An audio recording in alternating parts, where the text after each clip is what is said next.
Saatnya ke diskusi utama Kompas Petang, Saudara. Terpidana kasus fitnah terhadap mantan Wakil Presiden Yusuf Kala, Sylvester Matutina, mengajukan langkah hukum peninjauan kembali atau PK.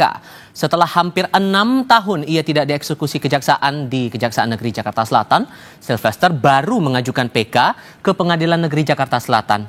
Kasasi Sylvester telah dibacakan 16 September 2019. Di tingkat kasasi, relawan Jokowi ini tetap dinyatakan bersalah telah melakukan fitnah dan hukumannya diperberat menjadi penjara 1 tahun 6 bulan.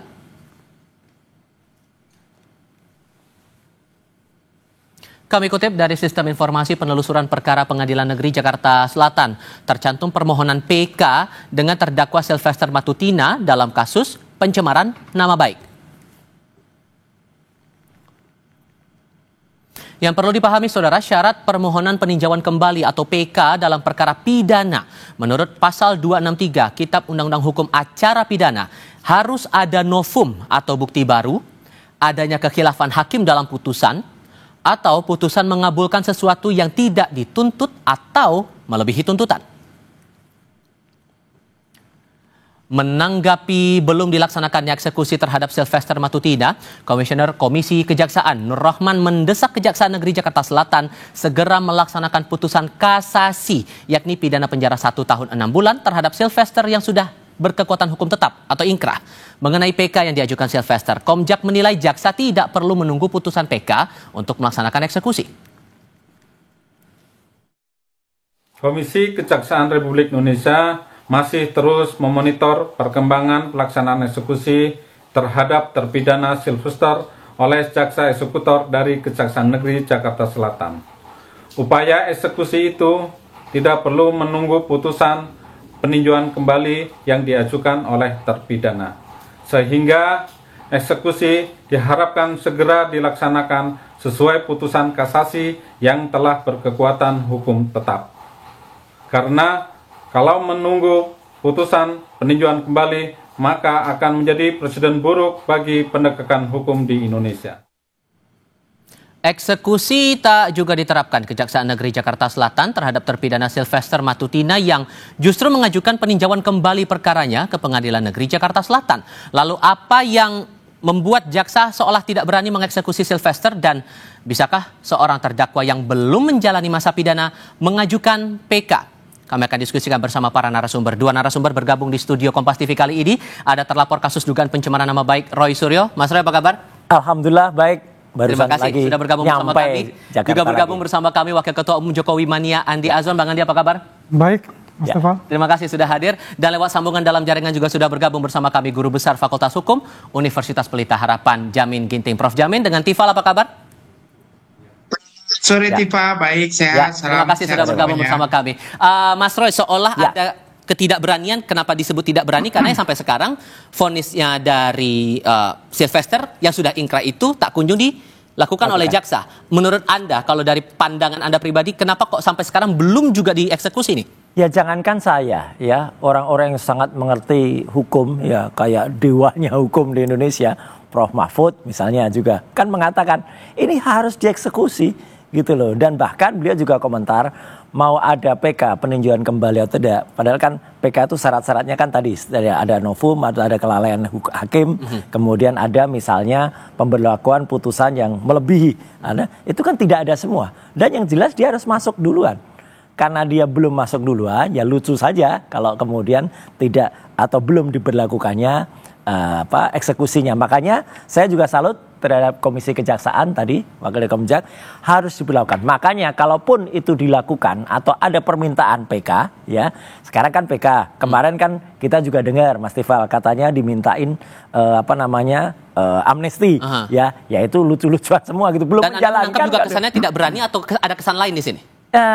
Pasti juga tidak berani, karena sebenarnya kalau dikatakan berkas belum masuk ya, kalau kita lihat kan ini kan sudah zaman online, sudah zaman serba terbuka.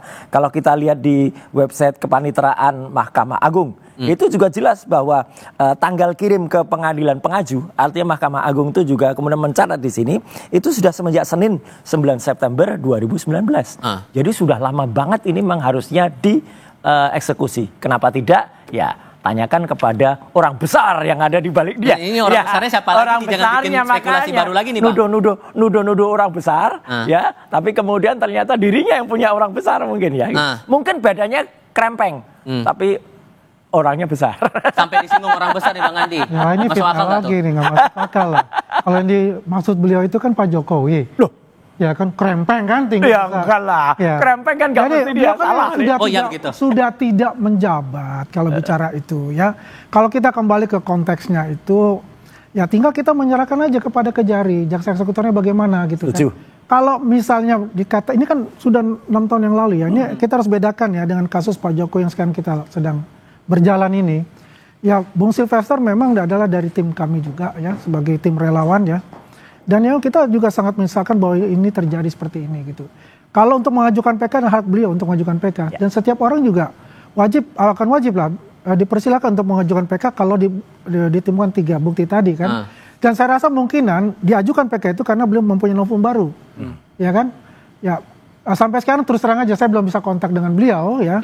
Tapi kami dari teman-teman berbicara bahwasanya akan diajukan ke PK dan kemungkinan ada novum baru yang. Tapi ada yang bilang bahwa ini seolah menghindari putusan hukum yang sudah ingkrah, Pak.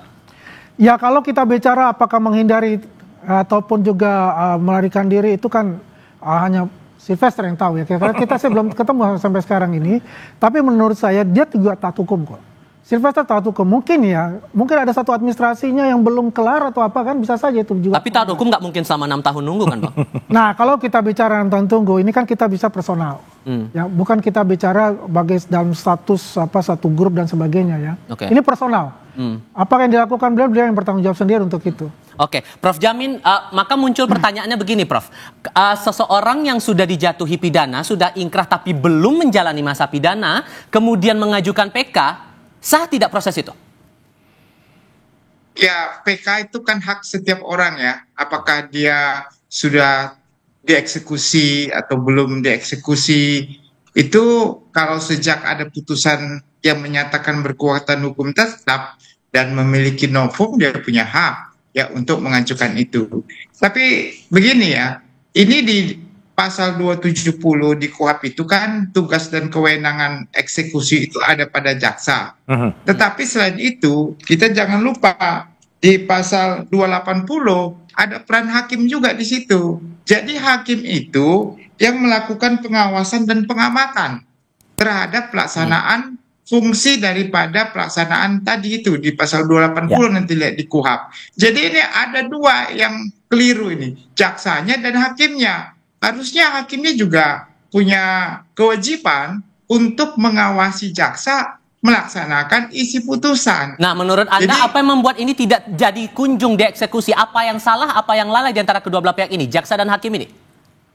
Ya, pada umumnya setelah putusan berkekuatan hukum tetap, maka hakim itu akan melakukan pengawasan dengan memberikan salinan putusan. Setelah salinan putusan disampaikan kepada jaksa yang melakukan eksekusi, maka akan ada pemanggilan secara sukarela, kalau enggak dilakukan paksa. Nanti setelah itu, kalau tidak dilaksanakan, hakim pengawas di wilayah lingkungan pengadilan tersebut akan memonitor dan mengawasi. Ya, nanti bisa lihat di pasal 280 KUHP. Dia bertanggung jawab juga untuk apakah putusannya dilaksanakan atau tidak dilaksanakan. Kalau kasusnya ini lebih ke kelalaian atau memang diabaikan atau Anda punya kesan yang lain di sini? Saya belum melihat apakah ada dari pengadilan tersebut yang wilayahnya itu memaksa atau meminta pelaksanaan segera melaksanakan itu ya. Walaupun tidak segera melaksanakan, harusnya itu inisiatif dari eksekutor yaitu jaksa. Nah, kalau tidak dilaksanakan baru hakim yang melakukan teguran, menegur jaksa, kenapa kamu nggak melaksanakan ini? Nah, apakah ada nggak teguran itu dari hakim? Kalau sudah ditegur berarti kan dia nggak boleh tidak melaksanakan kan? Nah, jadi perlu juga nanti dicek ada nggak dari hakim yang mempunyai kewenangan dalam pengawasan terhadap pelaksanaan eksekusi ini melakukan teguran. Jangan-jangan diam-diam juga. Jadi Nah, Bang Andi. hakimnya diam-diam, jaksanya juga diam-diam. Oke. Jadi ini nggak terlaksana dengan baik begitu. Gimana tuh Bang Andi? Ya, itu kembali lagi kepada proses pengadilan itu sendiri gitu loh. Willingness-nya kan dari mereka semua sekarang gitu kan. Ya, kalau itu sudah ingkrah dan memang itu adalah prosedur hukum yang harus dilakukan, ya silakan aja, monggo-monggo saja. Yang penting kita semua taat hukum lah. Bung Silver juga pasti juga taat hukum untuk itu. Tinggal bagaimana saja, bagaimana jaksa eksekutor melaksanakannya. Asal prosedur-prosedur itu sudah terpenuhi gitu loh. Ya, dari administrasinya juga terpenuhi gitu loh. Kalau tiba-tiba administrasinya nggak terpenuhi, bagaimana bisa mengeksekusi kan misalnya gitu. Tapi kalau seorang Sylvester, menurut Anda sampai tidak bisa menjalankan eksekusi ini, mustahil atau masih mungkin tidak dia melakukan ini seorang diri gitu? Maksudnya itu tuh nggak mungkin tidak ada pihak lain, Dang, yang membuat akhirnya kalau tidak bisa melakukan seorang diri juga pasti tidak.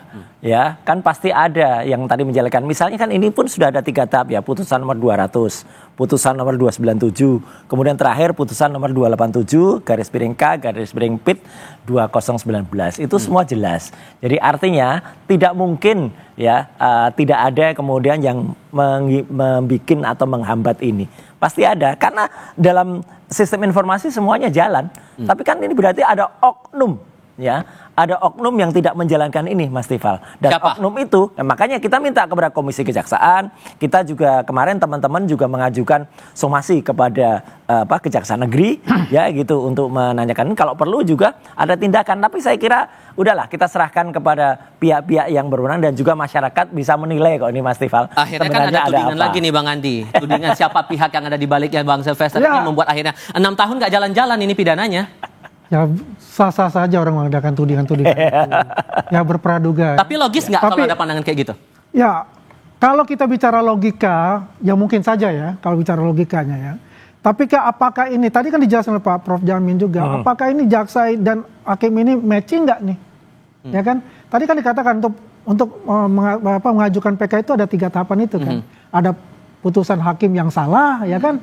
Ya apakah ada putusan hakim yang salah di situ gitu loh. Pertanyaan kan juga gitu, selain administrasi itu. Tapi sekecil kekuasaan jaksa ataupun hakim pasti juga akan gak berani lah menjalankan itu. Siapa? Nah makanya. Ini Anda berani nuding di sini berarti kan harus membuktikan juga. Saya nggak nuding loh. Saya hanya berpraduga. Bukan nuding. Kalau nuding itu kan ada orang, wah ini ada boher. Coba ada kehilapan dalam putusan hakim misalnya. Nah, gitu kan? Ini kan perlu dikaji ulang lagi, dikaji lagi oleh.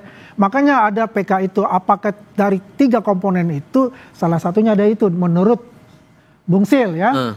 Maka dia mengajukan PK itu. Bukti barunya apa kalau gitu? Ya, saya bilang kita tunggu dari Bung Sil lah. Buktinya apa yang diajukan dari timnya kan? Ya. Ini kan Masalahnya nggak muncul-muncul dia. Iya. Dia lagi inilah cari-cari tugas ya. Kalau bisa bilang gini, mungkin ya beliau juga lagi kontemplasi apa yang disusun untuk itu kan. Tapi yang jelas juga gini, ya kita tunggu niat baik dan bagaimana kinerja dari komisi pengawas ya atau komisi kejaksaan untuk melakukan ini. Anda itu digaji dengan uang rakyat ya, termasuk juga para hakim dan barusan dinaikkan gajinya, termasuk juga para jaksa ya gitu. Lakukan ini karena jangan sampai kemudian nanti ada tuduhan macam-macam kan kasihan gara-gara satu orang ini si Plester ini kemudian membuat yang lain-lain jadi buruk. Nah, saya yakin beginilah, pasti beliau juga melihat ya situasi apapun gitu ya. Pasti dia akan juga merupakan orang yang taat hukum untuk itu ya. Ya, kalau taat hukum udah masuk, ya, kita coba lihat dulu lah. Kita juga jangan berandai-andai untuk harus masuk dulu. Kalau taat hukum kenapa nggak menyerahkan diri aja? Itu benar pertanyaan benar ya. Ya. Makanya kita bilang apakah dia sekarang ini sedang menyusun dulu untuk penyusunan PK itu, ya baru dia menyerahkan diri. Nah, kita berharap itu nanti pasti itu akan melakukan sesuatu ya. Tapi PK kan nggak menggugurkan itu Pak Andi, ya kan Mas Tifal? PK kan tidak menggugurkan ingkrah itu ya. Demikian tinggal kita masa bilang, balik lagi saya bilang, apakah jaksa eksekutor itu bisa melakukan itu, ya kan? Kita persilahkan kalau melakukan itu. Sekarang pertanyaannya begini, kalau kemudian ada dugaan kelalaian di sini, Prof. Jamin. Kalau kemudian itu terjadi, saya nggak nanya ke Prof. Kalau kemudian sudah ada dugaan kelalaian itu, apakah kemungkinan lain terutama PK ini juga akan dianggap masih bisa dilanjutkan atau dianggap gugur seketika? Jawabnya nanti ya, kita jeda sebentar. Kami segera kembali. Prof. Jamin, seandainya ada kelalaian yang dilakukan oleh jaksa, seandainya ini sudah ditemukan oleh Komisi Kejaksaan ada kelalaian tidak kunjung melakukan eksekusi terhadap Sylvester, maka apa konsekuensinya terhadap si jaksa yang tidak melakukan eksekusi dan apakah ini seketika tidak akan PK yang diajukan Sylvester ini otomatis tidak akan bisa dilanjutkan? Ya, tentu terkait dengan kelalaian tugas dan tanggung jawab seorang jaksa, ya, apakah atas inisiatif sendiri ataupun berdasarkan perintah jabatan pimpinan, ya itu tentu menjadi pelanggaran etik ya dan administratif yang bisa nanti diajukan untuk diberikan sanksi ya kepada pelakunya tersebut. Saya ingin mengatakan hal seperti ini ya. Kenapa orang mengajukan PK dia harus hadir, ya harus hadir. Kalau kita ketahui dahulu orang bisa melarikan diri DPO lalu mengajukan PK begitu, karena dia khawatir kalau dia hadir nanti dia ditangkap dan dimasukkan ke penjara begitu ya. Nah, jadi sekarang ini maka setiap permohonan PK itu harus hadir dan sendiri mengajukan. Nah, kenapa? Karena agar dapat dieksekusi, dimasukkan ke dalam tahanan begitu. Nah, inilah filosofi kenapa pemohon PK itu harus hadir. Nah, sedikit rancu dan aneh kalau orang yang seharusnya hadir ada tidak dieksekusi tapi bisa mengajukan PK begitu. Nah, ini menjadi suatu hal di bidang hukum ini menjadi gak sedikit rancu begitu. Karena sudah diatur sedemikian rupa tidak boleh orang mengajukan PK kalau dia tidak hadir sendiri. Dia sendiri yang hadir untuk mengajukan PK itu. Begitu. Di sisi lainnya juga begini, dari Kejaksaan Agung lewat Kapus Penkum Anang Supriyatna juga sudah menyatakan sidang peninjauan kembali yang bakal diajukan Sylvester ini sudah terjadwal tanggal 20 Agustus 2025. Kita coba simak pernyataan Kapus Penkum. Informasi dari Kepala Kejaksaan Jakarta Selatan yang diterima pada tanggal 11 Agustus dan terjadwal untuk persidangannya tertanggal 20 Agustus untuk persidangan permohonan PK dari saudara terpidana Sylvester. Ternyata PK-nya jalan, Mas Roy, tapi eksekusinya mandek. Apa yang keliru di sini? Ya nggak apa-apa, kita ikuti tadi statement dari pakar hukum Prof. Jamin Ginting tadi. Berarti kan kalau 20 Agustus dia harus datang. Ya, sekarang duluan mana? Harusnya dieksekusi atau PK dulu? Berarti begitu dia datang, ya pihak eksekutor harusnya udah tangkap aja dia, masukkan dulu ya sebelum dia mengajukan PK. So simple is that, ya kan? Sangat simple. PK dia harus datang, begitu dia datang pada saat sidang PK itu 20 Agustus, ya dia dieksekusi. Seberapa yakin karena yang sekian lama saja untuk mengajukan untuk yang inkrah saja tidak berjalan sebenarnya. Kita berikan doa dari seluruh rakyat Indonesia agar para penjalan hukum di Indonesia itu semua dapat hidayah. Udah gitu, harus, dan Indonesia menonton ini. Sampai begitu jawabannya. Kalau sudah datang PK harus datang sendiri, ada kemungkinan dia ditangkap langsung. Iyalah. Kalau Mas Roy. Ya tidak perlu seperti itu. Kan saya tahu lah pasti Bung Sil itu sudah memperhitungkan semuanya, ya. Apa yang harus dia lakukan. Dia mengajukan PK itu kan pasti sudah ada bukti atau novum atau 3 bukti tadi itu. Ya apapun yang terjadi pasti dia akan hadapi gitu. Bagus. Apakah hari ini dia akan ditahan ataukah besok ataukah nanti setelah pas acara persidangan dia pasti akan hadapi untuk itu ya. Karena dia juga seorang yang taat hukum untuk itu.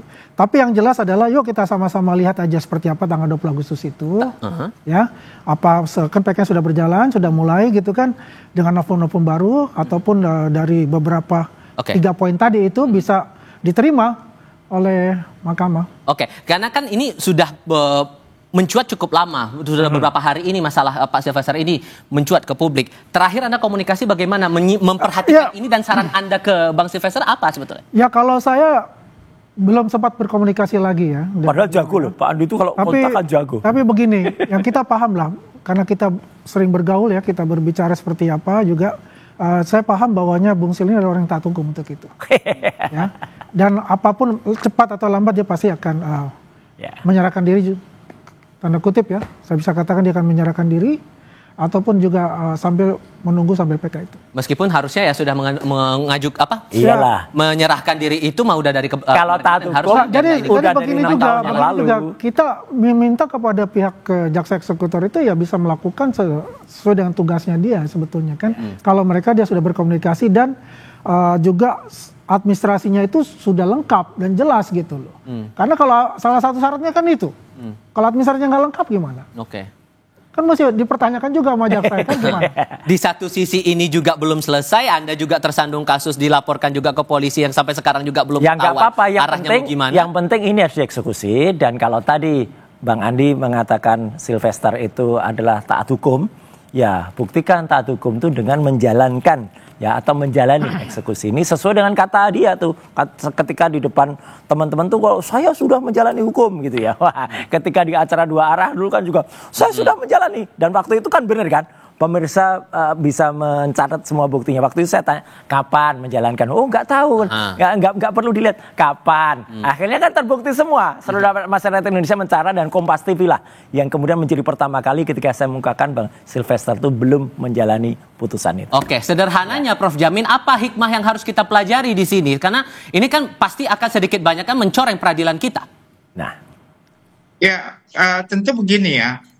Jaksa harusnya tidak dalam rangka tebang pilih ya dalam hal mengeksekusi seseorang begitu.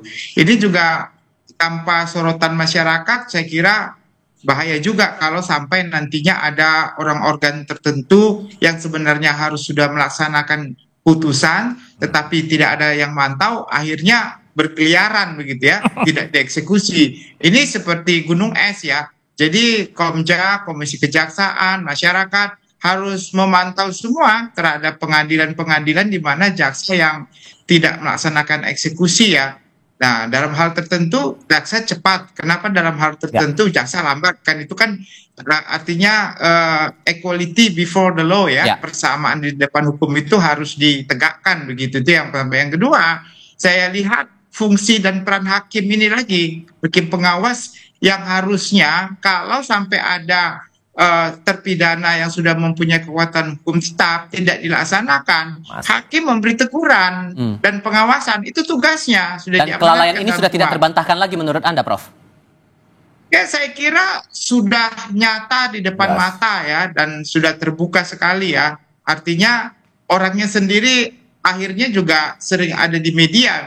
Saya juga bingung. Biasanya orangnya harusnya sembunyi-sembunyi, nggak sudah terlalu. Tapi karena dia sudah ada di media dan menunjukkan kapasitasnya seperti itu, artinya masyarakat semakin yakin bahwasannya ada sesuatu yang mengganjal dalam penerapan. Yang bilang Prof. Jamin. Oke, sudah kami tangkap poin dari situ. Mas Roy, Bang Andi, terima kasih sudah datang ke studio. Puncak gunung es, puncak gunung Sylvester. Baiklah. Oke. Mas Roy, Bang Andi, terima kasih sudah datang. Prof. Jamin, terima kasih sudah bergabung dalam diskusi kami kali ini. Sehat selalu semuanya. Selamat sore.